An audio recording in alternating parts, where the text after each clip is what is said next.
Welcome to Photoshop User TV, brought to you by the National Association of Photoshop Professionals. And now, here are your hosts, the Photoshop guys.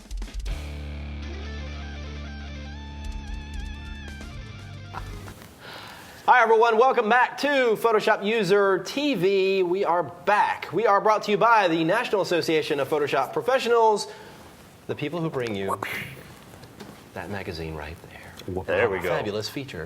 That cover is done, again, by Felix Nelson. Felix Nelson, great job. Felix always comes under the radar. His stuff is always seen, but they never know who he is. If you see neat stuff in the magazine, he probably had something to do with it. Indeed. All right, so we are here with Mr. Pete Collins. How are you? Hey guys, how's it going? Good to see you. Glad to be here. Yes. It's about to be the July 4th weekday. George, yes, we are days, just, what is it, Monday? Monday, so Wednesday. is July 4th. It's already here. How about that? Why are we here? We should take off. We should. Let's leave. All right, let's go. Nope. Who else do we have? RC is with us Everybody, how's everybody doing? in the weather station. What was that, RC? I'm like, hey, hi, how are you? Well, now that the guys have slowed down, Nice. yes, you look better today. Well, thank you. Yeah, we had RC and another friend of ours. We went down to Miami and shot some race cars yesterday. Thank you, Brian. Yes, thank you, Brian Cox. Brian Cole, great NAP member, friend of Brian ours. Cox is an actor. No. Yeah. But if you notice, RC's got a nice little gleaming Yes, tan. I understand you guys got a little queasy. Forgot your Dramamine, did you? No, it was, you know what? I was actually a little sunburnt for a while. So anyway, so we drove down there at 1:30 in the morning. We slept for 3.5 hours. We got up at 5 o'clock in the morning, and then we got on the track. And it's literally like 95 degrees out. There's mosquitoes everywhere. And when we got back in the car, I was as red as a tomato. But that wouldn't compare for as white as Pete was at one point. Pete gets a little motion sick. I gotta say, I laughed though, because you guys took a picture of yourselves when you left town, because you were in the car, and there's all these smiles. Yay, we're going. And you took the similar picture on the way back, and like half of you are like, It was a long day. white, red, it just wore out. It was crazy before, and you should really post that as a before and after picture. It was a great day. But anyway, we digress. We digress. So, hey, let's jump into Photoshop. Corey, you got something for us? This is the Photoshop show? Okay. Kind of. Yeah. Kind of. Okay. Yeah, I got a quick trick for just kind of making images a little more interesting. This is a quick shot I actually took in Times Square. I think it was like 2 in the morning. It's that busy still at 2 in the morning at Times Square. It's just crazy. Nowhere in the world I think is that busy. But got this shot and really just wasn't thinking. I just kind of was just shooting. And like this image because this cab was nicely like in the center, kind of in the center. It just kind of really jumps out at you. So I thought, let's emphasize that a little bit more with some color effects. So going to go and actually kind of get a broad selection of the cab itself. Just going to use my lasso tool. Actually, let's try quick selection because Gonna live on the edge there, aren't you? I'm going to take a chance here. Oh, it's actually not bad. Oh, crept into the yellow there. I'm really just trying to get the color, actually. I'm not even worried about the rest of the car, but more just the bold yellow of the cab here. I think that'll work pretty good there.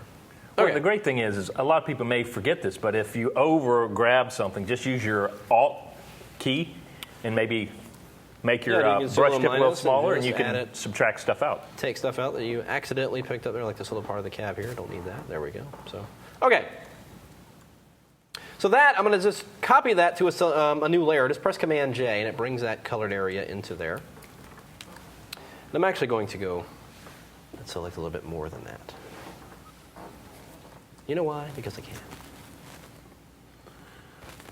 Because I just remembered. I would just like to point out for the record also, this chair is very squeaky. Yeah, it's just. Tell me about it. So I keep going, I'm like, I hear something weird. All right. and it's not me. All right, so I just got that. I remembered I'm going to be painting this back in, so I didn't need a precise selection. So I got it on its own layer there. I'm going to go back to this background layer and unlock it. Cool unlock trick. You can simply drag that padlock to the trash can. How cool is that? But what I'm going to do is turn this into a smart object, because I want to apply a filter to it, but I want to be able to adjust the filter if I need to. So convert to smart object. You can also go under the filter menu and just convert for smart filters, which is basically turning the layer into a smart object. And I'm just going to go over here to filter and choose blur. And we'll give it a motion blur. And not nearly that much motion. Let's take it to 0 for the angle, so it's going left and right here. And then I'm just going to bring that distance down just a little bit. Gives it a little bit of a sense of motion in the overall image. And that's the cab was just kind of caught in that frame. There we go. Now the next thing is I'm going to add a black and white adjustment layer. So I'm going to convert the background here. Let's turn that layer off. Just convert the background to black and white. And let's actually make a few tweaks here and just kind of bring out some of the lighter areas. That's why I like the black and white filter. You can adjust it per the colors that are in the image. It gives you that much more control over it. So that works for now. So I'm going to go back to this image here. Now, obviously, there's a lot of area around the car that's not visible. So I'm just going to add a layer mask. And then we'll just get our brush tool. Painting with black on the layer mask itself. I'm just going to paint around the edge of the car and paint away those areas I do not need. Just leaving the yellow of the cab. I'm even going to paint away these areas inside because that blur would be reflecting in the window, don't you think? Nice. So even though it's a full color car, it is reflecting the world in black and white. How creepy cool is that? So again, just painting around this area, and I'm doing this quickly for the sake of time, but if you are doing it for real, don't rush it like this. They will not pay you. One of the things I like about that is a lot of times we see stuff that's done with selective coloring, but the whole idea of adding the motion blur to it to give that frenetic effect is a nice combination. So there we have it. So in just a couple of layers, a few brush strokes, we've got a much more interesting, I mean, it was already a pretty cool image, but you know, now we've drawn the attention directly to the cab, and it's just can become a much more interesting composition. So we can hang this in a hotel room or your bathroom or something like that. How cool. Nice. So what do we have next? Well, I guess we're going to break, according to the prompter. According to that thing right there, it says we've got to toss the the world break. has had enough of us for the time being. So we will take a quick break, come right back, and RC and Pete will share what they have for us today. We'll see you very soon.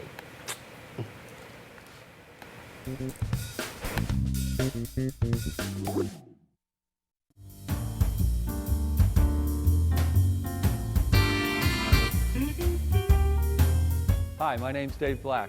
I want to welcome you to our light painting set right here on location. Light painting is one of the most stylized approaches to lighting and photography that there is. It's a very artistic approach. It's not with strobes, large power packs. It's all done with flashlights and mobile light sources. Very stylized, very exciting stuff. You can do it. I can teach it to you right on my video at kelbytraining.com. So come join me at my light painting class.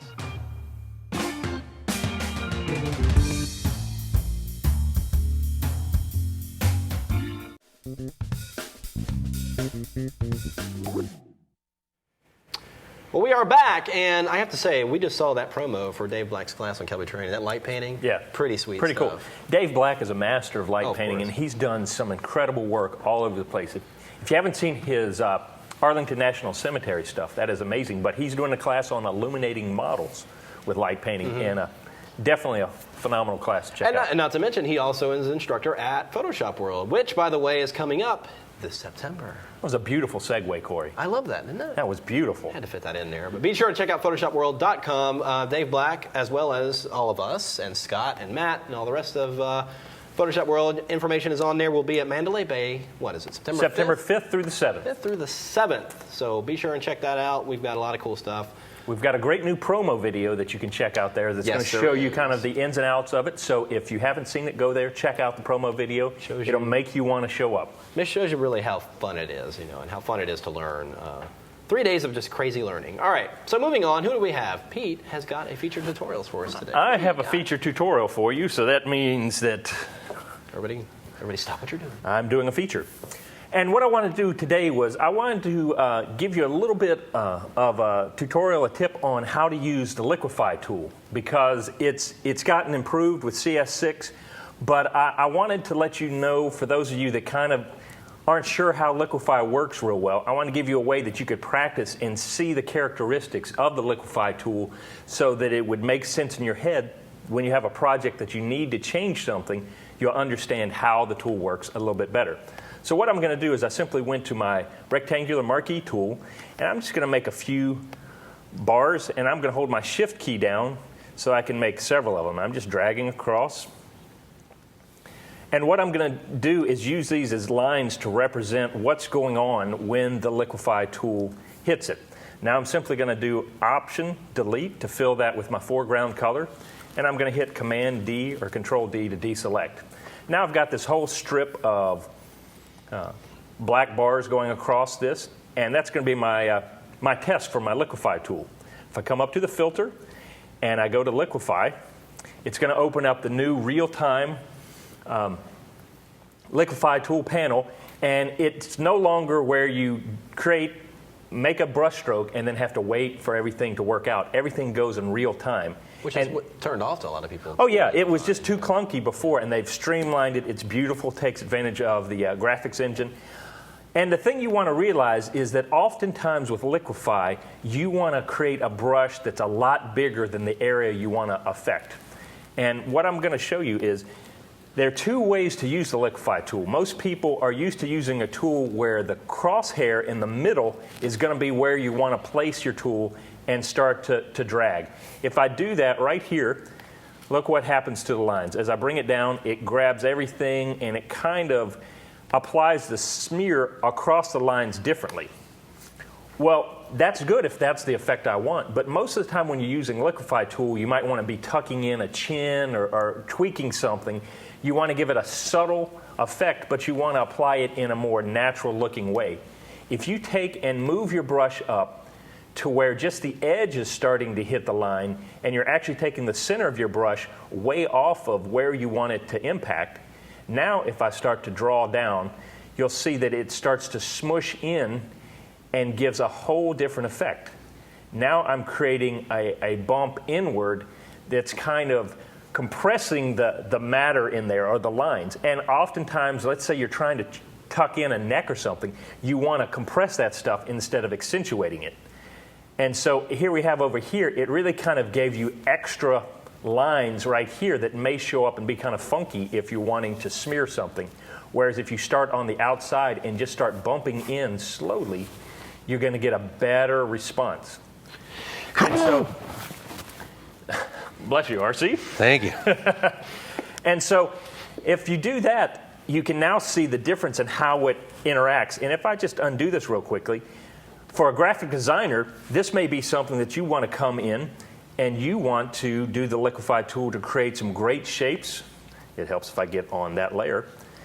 And you just want to come in and you can start playing and creating your own little swirls, warps, wiggles, and these become great little graphic elements that you create on your own, and they become individual stuff. I use the Liquify tool to get some great little funky things that I can't get from any other thing. Let me show you what I mean. If I come up here and I just turn this on, that's what I did earlier, and I came in and I created that with the Liquify tool. Well, then I decided, well, I want to use that, but maybe attach a style to it, and now suddenly I've got some funky lines that I could do something with that are just fun. But now most of you are photographers out there, and you're going to want to use the Liquify tool for something like this. Wow. I'm sorry. If I would have known that you were going to take a picture of me, I wouldn't have let you sleep in my room. Disclaimer, this is not RC, but let's say you get a photographer. Let's say it's too white. It's too white. Jen, our producer, just said a little too white. I can change that with saturation. No. But oftentimes you're going to take a picture of somebody that they're going to go, hey, can you make me look a little less fat? Well, A few too many Red Bulls there. if you come into the Liquify tool, we're going to do the same thing. I want to affect this stomach area right here. I don't want to have my tool be the exact same size. I actually want to bump it up a little bit bigger. Okay? Just because I want to be using the outer edge of the brush and not the whole brush. This tutorial frightens me. I know it's scary. I wanted to make sure people were awake on this Monday. And what I do is I start pushing in with that. If I came in here, it's going to really kind of pinch it in. If I undo and I come out to the side, I just start slowly moving this stuff in. And you can start tucking it in. Now, you even got weird stuff like, I don't know what's going on with his pants here. You can tuck that in. But see, I'm never really getting the crosshairs on the area I want to affect. I'm pushing from just outside. You'll notice because it's so small, it starts to dent it in. For it to look natural, you need to make sure you have a large brush because it's going to keep it nice and smooth. And so I'm going to cancel that out. But real quickly, I did this in just a couple minutes. And there would be things I'd have to do, but I went from that to that in just a couple quick brush strokes. Now this is I saw that on an infomercial last night. Yes, from here to here with the new shake weight. That's obviously an extreme example, but you can do that very easily if you understand how it goes. That is not extreme at all. No. Yes, by the way. You should see the pictures. Well, that's true. You should see the pictures I put up HR myself. is on the phone here. So. You should see the pictures I put up when people are like, well, since you know a lot of Photoshop, like, do you retouch yourself? And I'm like, yeah, I do quite a bit. I'm like, by the time my picture's done, I look like Fabio. I'm like, what, are you kidding me? Now, that stomach thing was really pretty intense, or it was a large thing, but a lot of times you're just dealing with maybe a headshot or something like this. And this one's not bad, but what you may want to do is you may just want to slim him up some, and that's usually what you get asked to do as a photographer. Hey, can you take off a few pounds or whatever? Well, we're going to do the exact same thing. I want to affect this neck area right here, so I'm just going to come and slowly start to push in. And because I've got a large enough brush, it's affecting that whole area and just tweaking it in a nice little bit. And quickly, I've slimmed him down a little bit. Now, if you start to slim in his area here, you might want to give him a little stronger chin. So I may just pull this down slightly. Now I want to raise up his shoulders a little bit, give him just a little more of a definition there. Push that down a little bit, this up a little bit. And in no time at all, I went from that to that. And that's just a couple quick things with the Liquify tools. You know, as bad as that sweater is, you think he would have stopped there, but he had to go and put the red tie on. Yes. Well, and that's the thing. I just wanted to show you, for the Liquify tool, oftentimes you're not getting the results you want because you're using the middle of the brush. The Liquify tool really needs to be a larger brush and use the outside to softly push stuff in. I think often people forget, too, that using Liquify, the most subtle changes, even changes you forget were there. It's like, I don't remember doing that. But, a lot of people think you have to go in there and just completely distort it to look like a caricature almost to make full use of the Liquify, and you don't have to. It's going to be very, very subtle like that. Very good. So there you go. Love it. Liquify. And I have to agree, it's way smoother in CS6. It is just, it's fluid.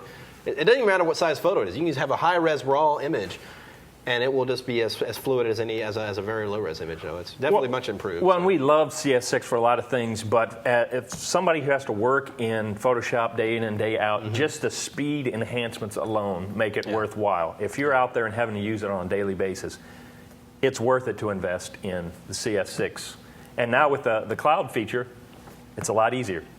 And you can get 3D with the cloud. Okay, RC, so what do you have for us today? I am going to be working on a tutorial. Basically, this is what happened. Let me show you. Over here, we have a NAP member website. And on the NAP member website, if you're not a member, right, you go to members.photoshopuser.com. And I talked a little bit about using Photoshop Extended to work with measurements, right? And it sounds like it's a snore, but it actually is pretty cool when you start working with it. Let me show you what I'm talking about. I'm going to go inside of Photoshop here, and that's going to be for our next show. I'm going to show you something here. This was the Galen Rao Gallery, right? So what this was Galen Rao was this phenomenal photographer who has since passed, and he has a gallery in California. And I saw these prints, and I'm like, man, I really would love one of these prints in my house. And I'm like, well, how do I do it, right? And we did a written tutorial for this, but people wanted to see it kind of just as a video tutorial. And I said, all right, well, what I want to be able to do here is I want to take this and I want to see how much this is going to, I want to be able to take a look at the image, and with the image, I want to see just how big all of this stuff is going to be, right? Like, I don't necessarily want to have this, like, how big is this? How big is this? Does it fit in my wall? Does it not fit in my wall? I don't know. Well, under here I have image. Under that I have analysis. And under the analysis menu, you have set measurement scale. Under set measurement scale, you have a section called default, and then you have another section called custom. So what I'm going to do is I'm going to select custom. Once you have that set, basically you have this area here. And it says, all right, well, you have a specific amount of pixels, and then it has a logical length, and then it has a logical unit. Now, if I switch back over to my ruler, and what I did is just hit the letter I to select the ruler. That's why you have an I right here. But now that I have the ruler, what I did know was that I went over to the gallery, and they said that the largest prints that they had were 32 by 48s. And I was like, okay, well, then that must be a 32 by 48 that I see right there. Well, if this is a 32 by 48, then that means that from here, and I drag to here, right? I'll go ahead and now kind of move this and kind of get it where I need it, right? So I'll go from there to there is, or should be, about 32 inches, right? So it shows my pixel length, and then on the logical length, I'm going to type in 32, and on the logical units, I'm going to type in inches. So now it's saying that is equal to 32 inches. I'm going to click OK. Once I have that set, I'm going to go back over to my ruler tool, and you'll see that there's a checkbox at the very, very top that says Use Measurement Scale. So if you click on this and have that selected, now when I click and drag down, right here, see, that's using a specific height there. So that's going to use this information that we have. I'm just going to do this one more time here. I'm going to go to Custom. Actually, before I do that, let me go ahead and get rid of this here real quick. I'll clear it. I'm going to come over here because I think I want to get a better measurement scale. So I'll go ahead and. While you're doing that, what if you don't have any information? You've got a picture and you're not sure. Well, what I would do for something like that is I would more often than not try to find something that's known, right? So you're going to look across a wall or a picture and you go, that's an 8 by 10, or that's a this, or if you're looking at a floor, the squares that you have on a floor are about 12 by 12s and things like that. So you're going to need to make some sort of estimation. So now watch this. So now we drag this out, and now I'm looking that this is showing that the heights are about the same. So here, if I drag this puppy out, it's showing me, watch this. I drag that line out, and if you look at my height, it's about 50 right here. So you know that that's generally close. Obviously, it's at an angle, so you have to take into account distortion. You have to take, all of that stuff into play. But if I come over here and I go, all right, well then if that's the case, then roughly how much is this from here to here?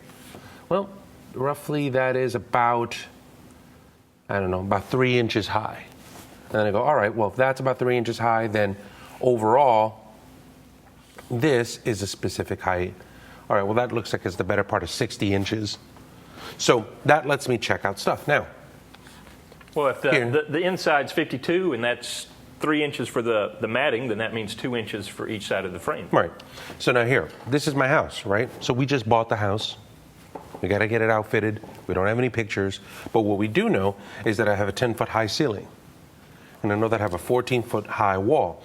So by knowing all of these different things, I don't remember that room being. What I can do is I can turn around and go, I know now, right? If I go back to this image here, this is 60.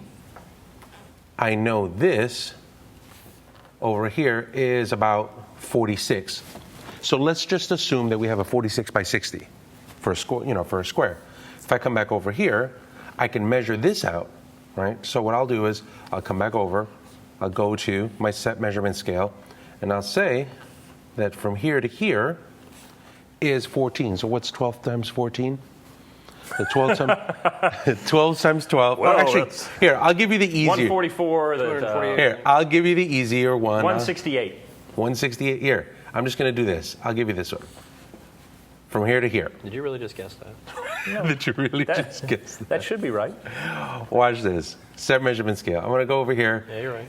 And let's just say that I drag from here to here. Right? I'm going to do this. 120 inches. Right? Because it's 10 feet high. So once I have that, then I can go ahead and I can actually say, all right, well, I want to make something that's going to be 46 by 60 and have it scaled out. If you want to see the final part of the picture, right, you could always just go back over here to our Photoshop page. Let's go ahead and obviously. That's at PhotoshopUser.com. Yep. So here, so take a look. So it's the exact same premises, but we're able to kind of put boxes right into that spot, and I can go, oh, so technically, based on the scale that we have, we can go ahead and we can fit about 3 pictures into that. And the concept is very simple. It's just using that measurement scale to be able to measure stuff out. And see, you got a lot of reaction from that, and it was great because a lot of people don't realize that you've got that power inside of Photoshop to do measurements like that. The only trouble is if your wife understands that you can do stuff like that in Photoshop, she's going to have you redecorating the entire house. And so use with caution. Keep it as a secret from your wife, and life will be a lot easier. Well, so you don't have to do any heavy lifting, though. You can just do it right in Photoshop. No. You just she decides what it is, and then you have to bring all the furniture in. So, anyway, great tip. Check it out on the NAP website. It's a great tip. Mm-hmm. Okay, I think we're ready for another break. We're going to take another quick break. Come back. We've got things that we're going to talk about and give away and all that kind of cool stuff. So stay with us. We'll be right back. Back. Do we have anything to give?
I can't wait to do this again.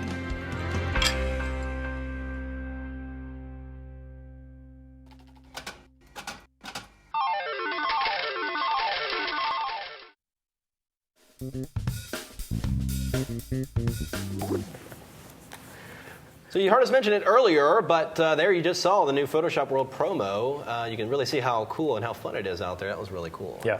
It makes me want to go. I know. Still. Gets me excited, yeah. I've lost count of how many I've been to. I just really, and every time I go, it's just, I feel the same. Even as an instructor, even when I was just an attendee, the same excitement is still there every time I get ready to go. So I wish it was here already. I wish it was too. Yes. I wish it was too. Not too much longer. All right, so we have a few things to do. We have some stuff to give away here. Got a couple of new books. What do we have there? Well, Johnny, our first book is Photoshop Elements, From Snapshots to Great Shots. I guess I need to go over here. And this is by our good friend, Jeff Ravel. Jeff. He is a great friend, great writer, good stuff. And we're excited about this book. Great book. If you haven't had it, you're gonna appreciate that. And yeah, you know he's writing a book right now, and it's kind of bumming me out because he's not playing Call of Duty with us, and that's more important to me. Here's a message, Jeff. Finish the book. I like the entire call. I like the Snapshots to Great Shots series because it's like if you look at something like Elements. Elements used to be easy, but there's a lot of stuff into it now. Where all of a sudden it's really, really hard to get into, and Jeff does a really, really good job at getting in there and making sure that he goes, all right, these are the things that you need to talk about. These are the things that you need to cover. These are the things, just the things that you need for you to be able to get in and out. So I think he's got a good book there. Yep, great book. That's the first prize. And the second prize is People Pictures, 30 exercises for creating authentic photographs by our good friend Chris Orwig. It's another great book. I really like Chris' personality, his photography, everything. Great guy, great book. So, to win these fabulous books, all you have to do is go to kelbytv.com//PhotoshopUserTV, go to the comment section, go and just leave us a comment, tell us what you like to see or what you like not to see. If you don't want to see any more beer belly, Liquify tutorials, please tell Pete. That won't stop me. Because I think anonymous comments going to be coming very soon. The funny part is watching him take the picture of himself before the tutorial. Well, He's you sitting got to there. do what you got to do. He's trying to push his gut out as hard as he can, and he's like, right there. And Yes, that was actually Pete in that picture. No, it wasn't. It was after yesterday. Who knows? You never know. But thank you guys for joining us. I stumbled my words there. Once again, thank you very much for Mr. Pete Collins. It was a pleasure. Over Good in the to hang with you. weather station once again. thank you so much, guys. We will see you at the next episode, which is in a week, or if you're watching online at kelbytv.com on air, probably in just a couple of Probably minutes. in just a matter of minutes. With the Take care. fastest non-wardrobe change you've ever seen. All right. Thank you, guys. We'll see you again. Thanks, guys.